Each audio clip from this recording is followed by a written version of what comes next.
I would say that I was always a little more one of those nurses who was on the crunchier side. I love what I do as a nurse, and I think there's definitely a time and a place for Western medicine. But as far as my personal life and my family, we always choose, natural homeopathic remedies first. And then after kind of a bad experience in the hospital with my son, when speaking with some friends of mine, I really wanted to do more natural with my daughter. So I kind of went down this rabbit hole of home birth, and I originally was going to actually have her in the hospital. And I Mm, did a hospital tour, which I'm so glad I did at 36 weeks mm, and changed my mind. mm. Hired my home birth midwives at 36 weeks, met them at 37 weeks, and everything just kind of went boom, boom, boom, boom, boom. And I ended up having her at home. Hey, you're listening to Empowered Births at Home with me, Esmeralda, the home birth doula, as your host. I am a mama of three, fellow home birther, and entrepreneur. I am completely obsessed with birth, more specifically, home birth. And this is a podcast where women share their empowering home birth stories, along with the journey that led them down the path to home birth.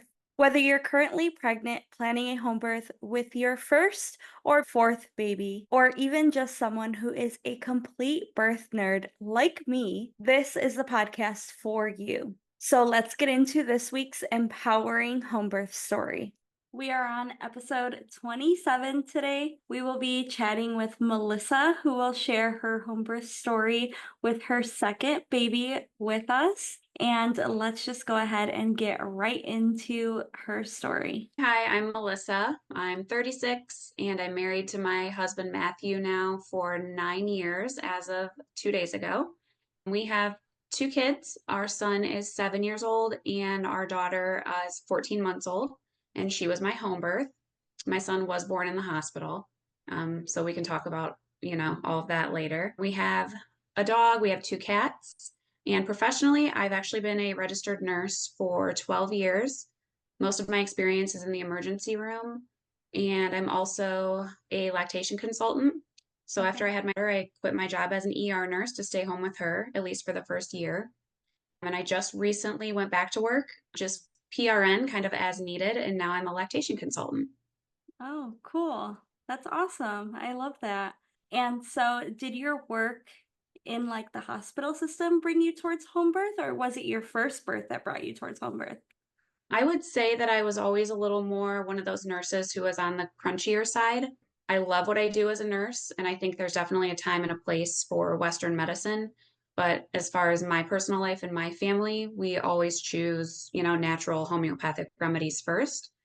And then after kind of a bad experience in the hospital with my son, when speaking with some friends of mine, I really wanted to do more natural with my daughter. So I kind of went down this rabbit hole of home birth, and I originally was going to actually have her in the hospital. And I Mm, did a hospital tour, which I'm so glad I did at 36 weeks mm, and changed my mind. Hired my mm. home birth midwives at 36 weeks, met them at 37 weeks, and everything just kind of went boom, boom, boom, boom, boom. And I ended up having her at home. Wow, that's awesome. What about going to the hospital made you make that switch? So the one thing was the attitude of the nurses. I asked the nurse how they felt about having me bring in a doula, and she said, "Well, I guess doulas are the new trendy thing now." And I was, okay, not really. I said women have been helping other women give birth since the beginning of time, and Mhm. it's not really a new trend. And I asked her thoughts on epidurals, and she said, "Oh, we love epidurals."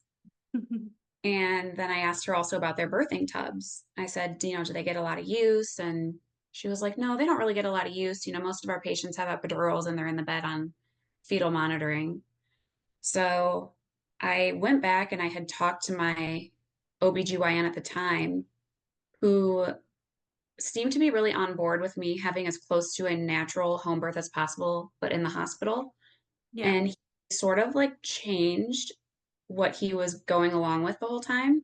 And he Mhm. said, well, you're going to have to compromise on some things. And I just looked at my husband, I looked at him, I was like, no, I don't. Mhm. If there's an emergency, we can figure that out when we get to that point. but certain things, even like just having like a hep block, like an IV, just in Mhm. case, or just maintenance IV fluids, or, just being in the bed on the monitor. I was like, I don't want any of that. And he Mhm. said, well, then, I think you're still going to have to compromise. And the nurses are going to be calling me, telling me she's refusing this, she's refusing that. So I said, well, at least you already know. And they call you and tell you that, I'm going to be refusing everything. Mhm. So after we left that appointment and left the hospital, I just told my husband, I said, I cannot give birth there. And he wasn't necessarily on board at first because he was just like most people, just clueless, Mhm. had no idea what to expect and just thought home birth is dangerous. So we went home and that day watched like three different documentaries. I made him read a book with me, Marie Mongan's hypnobirthing book. Mhm. We read Ina May's Guide to Childbirth. And within a few days, we had everything figured out for the home birth. So, Wow. yeah, That's awesome. I do want to touch on what you said a little bit earlier is that your OB did like a little switch at the very end, and that is actually very, very common. So that's why I do want to just take a little bit of time to talk about it because it is known as the bait and switch. And this is where an OB will normally, at the very beginning of pregnancy, all the way through, tell women that they're for their birth plan, they're for being more natural, they're for like a VBAC, anything like that, saying that they're okay with all of this. And then at the very end, when it gets close to the due date, at like 36 weeks is usually the mark, that's when they'll turn around and be like, well, actually, we might not be able to do that because of this, or we might have to change this around because of our policy. And then that's when they start telling you how they really think about it and how it's really going to be yeah, because they feel like you are too close to the end, that you're not going to get out of the system and switch. They think, okay, it's too late for her to switch now. So now I could tell her what's really going to happen. And that's not the case for all people. Some people, like you, will be like, nope, I'm out of here. I'm going to yeah, switch over my care. And yeah, it's just very unfortunate, but it is something that a lot of women should be aware of, especially if they're going into a hospital setting, that not every OB is going to be upfront with what they really are going to let you do and allow you to do in right, their hospital. right. Hmm. Yeah, I went to one more appointment with him, already having hired my midwives.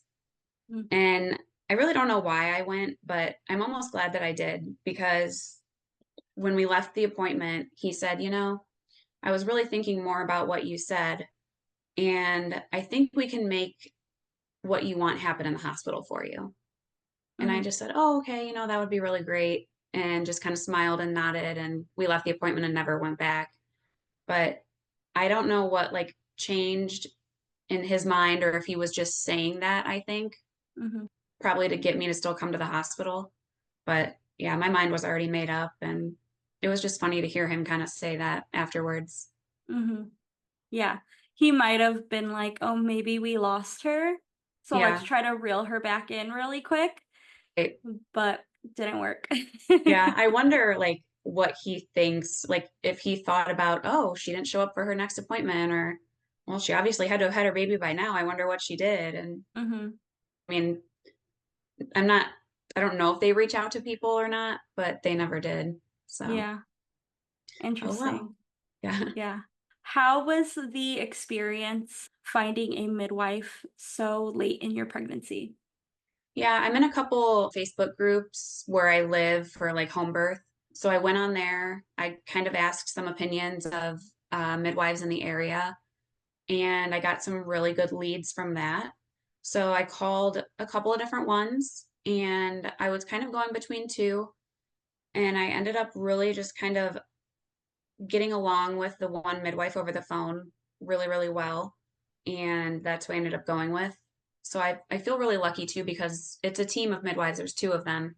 Hmm. And the one was also pregnant. So she was like, you would be my last one that I would take on before I go on my own maternity leave. She was like, it just like lined up perfectly. We had a lot in common, and I'm just really glad that I stumbled upon them. They were both wonderful. Hmm. So yeah, it just worked out perfectly. Yeah. Was there any, like, headache of transferring over that you would say where it was just, like, a lot that had to be done, or was it very, like, a smooth transition to go over to midwives? Yeah, it was super easy. I filled out a form that they had given me just to fax to my doctor's office for a release of information. Mhm. So, I mean, I'm guessing they had some clue at that point Mm, when they got the paper for the medical records. So, yeah, that's pretty much all I did. They got my medical records, reviewed everything, made sure, that I was low risk and a good candidate for a home birth, and it was seamless. yeah. I am Mhm. just a little bit disappointed that I did wait so long to switch Mm, because I missed out on like time with the midwives throughout my pregnancy more mhm. because if you're familiar with a typical OB office, you go in, they take your vital signs, you give your urine sample, you talk to the doctor for 5 minutes and you're out. Yeah. The appointments with the midwives are very different. It's much more laid back. You're in their office sitting on a couch. They're offering you a cup of tea, a glass of water. You're talking to them for an hour. They give you help with, a good prenatal to take, a good supplement, good nutrition for your pregnancy. I mean, none of that is ever addressed in an OB's office. It's, here, go buy any prenatal that's, $5. They don't offer any sort of advice on how to have like a Mhm. healthy pregnancy, and it's very unpersonal, whereas with the Mhm. midwives, especially home birth midwives, I feel like it's so much more of a personal relationship that you have with them. Yeah, definitely. I've noticed that a big difference between OBs and midwives is that midwives take preventative care. So Hmm. they do all of these things in the forefront to try to prevent anything from happening, like preeclampsia or postpartum hemorrhage. And that's why they're really big on focusing on your nutrition while you're pregnant and all these supplements and things like that. Whereas the OBs are more of a take action when it happens, and then that's when they'll kind of prescribe you things like, "Oh, now you have preeclampsia, now we gotta do this." Or, Right. like, if you have something during pregnancy and they're like, "Oh, just take a Tylenol now to Yeah. help whatever you have." And it's not something where they're kind of trying to prevent it. So they wait until it happens and then they take action, which is why they don't focus on any of that, your nutrition, your lifestyle, Right. anything. And all they really care about is your weight and your heart rate, your baby's heart rate. Yeah, pretty much. Mhm. Well, it was so good to hear that you had an easy transition over to midwives because I know that is a big thing for most people who are at the very end of their pregnancy and kind of deciding if they should switch to home birth, is that they think it's like a big headache to switch over to their providers and they think it's a big deal and it's just too much to do so late in the game. But normally, yeah, it is a really smooth transition where the midwives just ask for the information from your OB, and then you just start seeing them, and it's not really as big of a headache as most people think it is. Yeah, it really wasn't hard at all. I mean, I would say the hardest time would just be finding somebody that has availability since it's so close to your Mhm, due date. But if you're living in an area where you have many options, which hopefully there are a lot of options no matter where you live, but I don't mhm. know if there are in certain places, that I think could just be a struggle for some moms is finding somebody with availability that they like. But Yeah, yeah, as far as when I found them, everything was just perfect. mhm. Yeah, that's awesome. And so when you got closer to your birth date, how did it go leading up to the labor? Good. I mean, it was pretty much like my first, I would say, just getting a little more uncomfortable physically, but just anticipating and waiting for things to happen. With my son, I was 40 and 3. And then with my daughter, I was 40 and 2. So, Mhm, just getting a little antsy, but I felt really prepared this time. I didn't really feel anxious about anything. I had taken a hypnobirthing course with my doula, and I just felt like a sense of calm. I had my birth pool set up in our master bedroom, the little twinkle lights and some positive affirmations, like kind of hanging through the lights, and then some pictures that my son had drawn me hanging up on the wall too. mm, So, really, I just felt excited, calm, prepared. mhm. Yeah. And when did labor kind of start? What was the first thing that happened that made you think, okay, we might be going into labor? Yeah, it was the same for me pretty much both times. Just got into bed kind of late at night. My son, who's 7, still sleeps in bed with my husband and I. So the three of us went and got in bed and we were watching a movie. It was actually around midnight because he was on summer break from school. Mhm, So around midnight, we got into bed and I was maybe laying there for about 5 minutes and I started to have some contractions. And they were lasting about a minute and they were maybe every 5 minutes apart. mhm, So I got up out of the bed and I sat on the edge of the bed, and my son was sitting there with me, and we were still watching the movie for a little bit. And at about 1 a.m., so just about an hour later, my contractions were every 3 minutes apart. So I decided to text my midwives and just let them know and text my doula because with my son, it was kind of the same. I went to bed at midnight with him and woke up 2 hours later at 2 a.m. with contractions lasting like 90 seconds, 2 minutes apart. mhm, Could. And then when I got to the hospital with him, it was around 5 in the morning. So we'll say labor started at 2 a.m. I got to the hospital at 5. I was like 8 centimeters dilated with him. oh, So I wow. knew things happened pretty quickly for me with him. And I was hoping it would kind of be the same the Mhm, second time around. So I let my midwives and my doula know that that was my experience the first time. And they were about an hour away from me. So I wanted to let them know if they wanted to start heading my way in a little bit. And I think they got to my house around 3:30 or 4. mhm, And I did actually have my midwife do a cervical check on me when she got there, just for my own peace of mind, because I would have kind of just felt like, wow, did I really have him come all this way? And I'm like 2 centimeters mhm. dilated. Yeah. I said, I feel the same like how I felt in the hospital with my son when I was 8 centimeters. So she checked me and said I was about 6 or 7. So Mm, I felt like, okay, this wasn't for nothing. Hopefully things progress quickly. And my daughter was then born at 6:06 a.m. So about just a little over 6 hours from first contraction to her being born. mhm. Wow, that is really quick. Yeah, I'm thankful for that. Uh-huh. How was the labor from when your midwives got there until she was born? Like, were there certain things that you were doing during that time? Yeah, so my doula was a huge help. My midwives were a pretty, I would say, kind of hands off, which I liked. They would use a Doppler and check me just every so often. Every once in a while, she would check my blood pressure, which was good. It was a slightly elevated, but I'm in active labor, so nothing Mhm, nothing too high that was warranted for transfer to the hospital or anything like that. But my doula was great. She was doing some like counter pressure on my hips. I had made some labor aid, I called it. I found a recipe mhm, online. So she was making sure I was drinking some labor aid, and my husband was really just holding my hands the whole time. I could not let go of his hands. mhm, I was using his hands a lot to just squeeze. And my doula was doing the counter pressure, making sure I was drinking. She was having a fan blowing on me because I was pretty hot. And then I started to feel like I had to push. So I was sitting on the edge of my bed. I think this was around 4:45 a.m. And I felt like one big push and then my water broke. My birth pool was almost ready. So I believe I got in there around 5 a.m. And right before that, I actually did try the toilet, which I was told by them was the dilation station. mhm, It was not comfortable for me. I tried mhm, sitting like, facing the back and then tried facing the front. I just couldn't get comfortable there. So then I ended up getting in the tub, and that was really, really comforting. And my husband was still holding my hands the entire time, and my doula was still fanning me. And then at 6 a.m., she came into my son's room and woke him up and brought him into our bedroom because he really, really wanted to be a part of the delivery. Yeah. So that was amazing. She went and woke him up, brought him in, and he watched his little sister be born.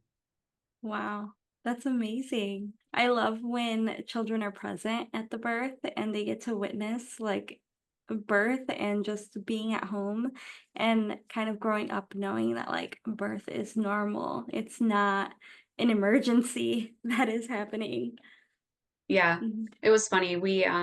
went to my son's baseball game within a few days after my daughter was born. We actually took her up there, and it was a beautiful day outside. And somebody had asked me, like, "Oh, did you just get home from the hospital?" And my son goes, "Well, we didn't go to a hospital."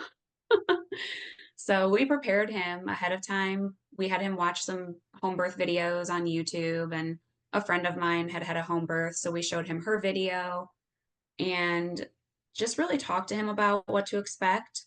So I don't Mhm. feel like he was scared at all. And he was just in tears when my daughter was born. He ran over, gave my husband a huge hug, gave me a big hug, gave me a kiss, and he's a real sensitive soul to begin with. Aw. He just was like smitten with his little sister right away. And yeah, I love that for him. It's just so natural.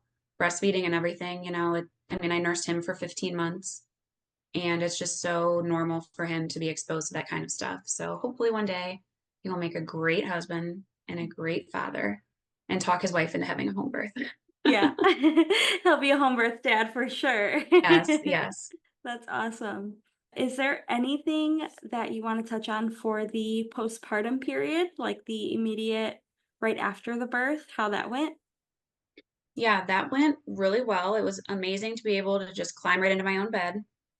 And we had had the bed made up a specific way, with like a couple layers of sheets. Our midwives told us kind of how to do it. So that way, after I got out of the birthing pool, I was in there for about 20 minutes after delivery.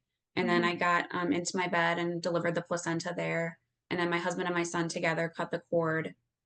And after that, I had was nursing my daughter. The midwives kind of checked her out, checked me out. Everything looked great. And I had gotten up. They wanted me to go to the bathroom and just pee before they had left a few hours later. And they had taken the top layer of sheets off of the bed and then like a plastic under thing. Mhm. And we had clean sheets that they put on the bed. They made sure we had water and snacks and everything up in our bedroom. My mom and dad came over and cooked us breakfast. We had eggs, potatoes, toast, orange juice, everything like that. And we really just kind of laid in bed the whole day.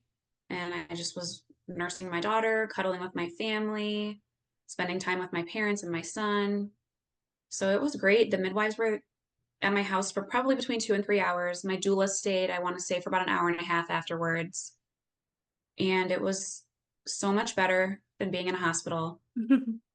Hospital food, of course, is not good.